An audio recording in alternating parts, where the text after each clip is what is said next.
کے جذبے کو دیکھ کر یہ مشورہ دیتے ہیں کہ آج کی رات اگر تو اپنی جان بچا کر بھاگ سکتا ہے تو بھاگ جا، ورنہ ان مسلمانوں سے تجھے دنیا کی کوئی طاقت بچانے والی نہیں ہے۔ نعرہ تکبیر، نعرہ تکبیر۔ ادھر ابو جہل نے ایک بندے کو بلایا، عمیر نام ہے اس بندے کا، کہنے لگا یار جا کے دیکھ کے تو آؤ مسلمانوں کا لشکر کتنا بڑا ہے، مسلمانوں کے پاس ساز و سامان کیسا ہے، مسلمانوں کے پاس ہتھیار کیسے ہیں، کہتا دیکھ کے تو آؤ جا کے۔ اب پرانے دور میں فوجیوں کے کوئی اسپیشل وردی نہیں ہوتی تھی جس دور میں یہ جنگیں لڑی گئیں، قبیلے والے دوسرے قبیلے کے اندر کوئی ایک آدھا بندہ چلا جاتا تھا، پتہ نہیں لگتا تھا۔ اب یہ جاسوس پہنچ گئے مسلمانوں کے لشکر میں، الگ الگ لوگوں کے بیچ میں بیٹھتے ہیں، تھوڑی تھوڑی باتیں کرتے ہیں، باتیں کرتے کرتے جب پتہ لگ گیا کہ بھی یہ کل 313 ہیں اور 313 بھی سارے کے سارے جوان نہیں ہیں، بوڑھے بھی ہیں بیچ میں کئی، اور جوان بچے بھی ہیں کئی، اور کئیوں کے پاس کھانے کے لیے کچھ نہیں، بہتوں کے پاس ہتھیار نہیں۔ پوری فوج کا جب جائزہ لے کے یہ عمیر جب واپس پہنچا نا ابو جہل کے پاس، اور جا کے اسے جب بتانے لگا اپنی پوری تفصیل، ابو جہل تو بہت خوش ہو گیا، خوش ہوا بہت۔ سارے چودھریوں کو بلایا جو ساتھ میں آئے ہوئے تھے، سارے چودھریوں کو بلایا، کہنا آؤ ان مخبروں کی بات سنو، یہ تو اتنی پیاری بات بتا رہے ہیں، ہم کو تو صبح جنگ نہیں لڑنی۔ سارے چودھری بھی بڑے حیران ہوئے کہ یہ کیسی بات بتا رہے ہیں، کہتا ہے انہوں نے بتایا کہ یہ جتنے آئے ہیں نا آدھوں کے تن کے اوپر کے حصے پہ چادر نہیں ہے، ان کے پیٹ بھی اور کمر جڑے ہوئے ہیں بھوک کی وجہ سے، ہتھیار پورے نہیں ہیں۔ اپنے سارے جرنیلوں کو بلا کے ابو جہل نے حکم جاری کیا، کہنے لگا صبح جنگ نہیں ہوگی، سارے اونٹ تیار کرو، بہترین رسیاں منگواؤ، ہم ان سب کو اونٹوں پر باندھیں گے اور مکہ لے کے جائیں گے، اور پھر بیت اللہ کی دیواروں سے باندھ کے ان کو وہاں سزا دیں گے، تاکہ دنیا دیکھے کہ یہ ہیں وہ محمد رسول اللہ کے دیوانے جو نیا دین بنانے چلے تھے، لوگ ان کو دیکھیں گے عبرت کے ساتھ۔ کہتا ہے صبح تو ان کو باندھ کے نا اونٹوں پر مکے لے کے چلنا ہے، ان میں تو لڑنے کی طاقت ہی نہیں ہے۔ اب جب ابو جہل نے یہ ماری نا گھمنڈ والی بات، تو وہی مخبر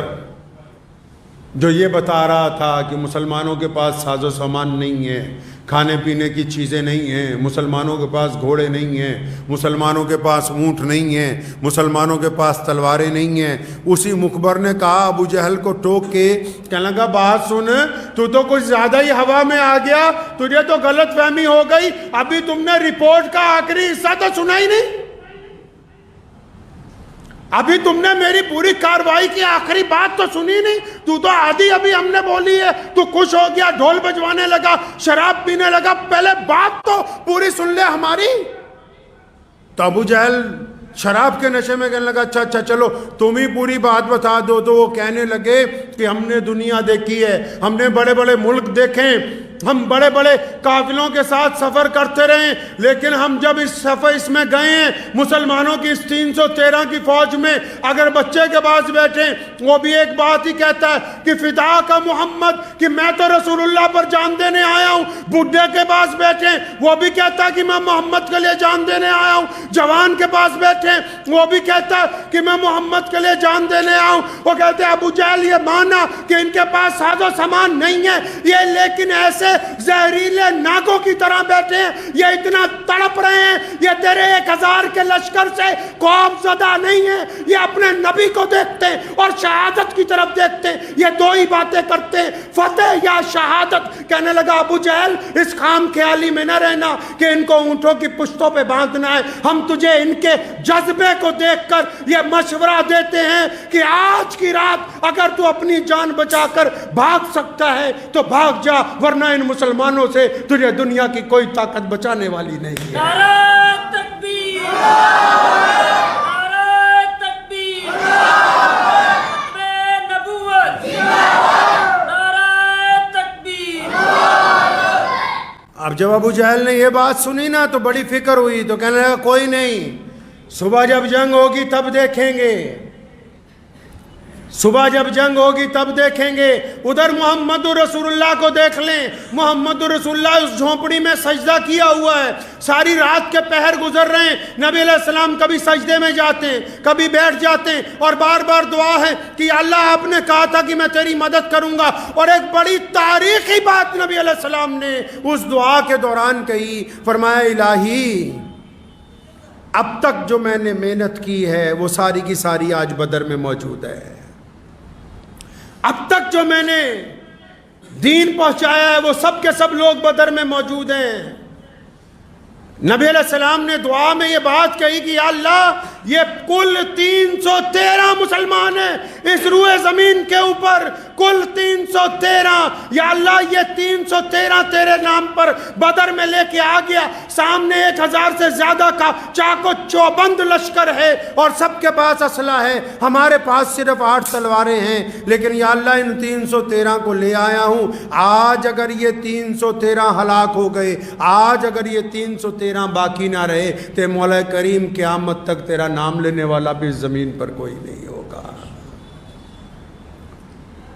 لکھا ہے محدثین نے نبی علیہ السلام کی آنکھوں سے اتنے آنسو جاری ہوئے، اتنے آنسو جاری ہوئے کہ سیدنا ابو بکر صدیق رضی اللہ تعالیٰ عنہ جو رسول اللہ کے دوست ہیں، جو غار کے بھی ساتھی ہیں، جو آج روضہ مبارک میں بھی نبی علیہ السلام کے ساتھی ہیں، ابو بکر صدیق رضی اللہ تعالیٰ عنہ جب بہت دیر دیکھتے رہے تو نبی علیہ السلام کے اوپر آپ صلی اللہ علیہ وسلم کے ساتھ انہوں نے جپھی ڈالی، نبی علیہ السلام کے ساتھ لپٹ گئے اور فرمایا یا رسول اللہ اٹھیں، یا رسول اللہ اللہ کی مدد آ گئی ہے، اللہ کی مدد آ گئی۔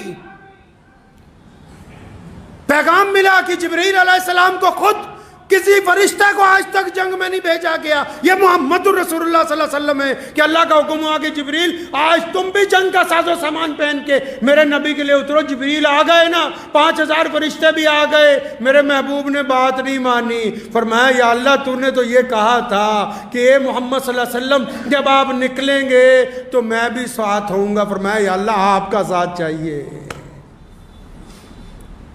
انی معاکم۔ اللہ نے پھر کہا کہ میرے محبوب آپ غم نہ کریں، اب میں بھی آپ کے ساتھ ہوں۔ اور پھر جب اللہ کسی کے ساتھ ہو جائے، جب خدا کسی کی مدد کرنے پر آ جائے،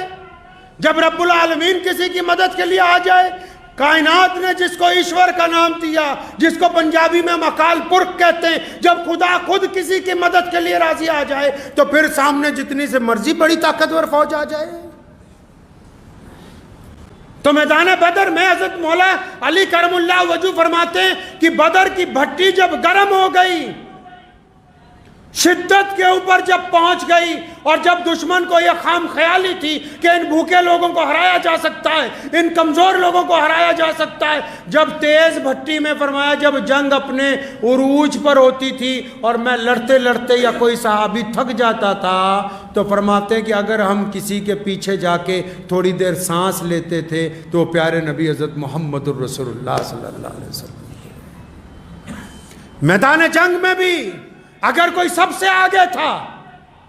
میدان جنگ میں بھی صحابہ کی صفوں میں آگے اگر کوئی ذات کھڑی تھی تو محمد رسول اللہ صلی اللہ علیہ وسلم کی ذات تھی، جو پوری دنیا کے قائدین کو، جو پوری دنیا کے رہنماؤں کو، جو پوری دنیا کے لیڈران کو یہ پیغام بھی ساتھ میں دے رہی تھی کہ جب قوموں کے اوپر کوئی پریشانی آتی ہے، جب کوئی بات ہوتی ہے تو ان کا لیڈر پیچھے نہیں ہوتا، ان کا لیڈر ان کے آگے ہوتا ہے۔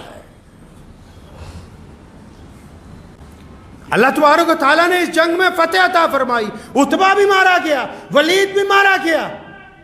ابو جہل بھی ختم ہوا،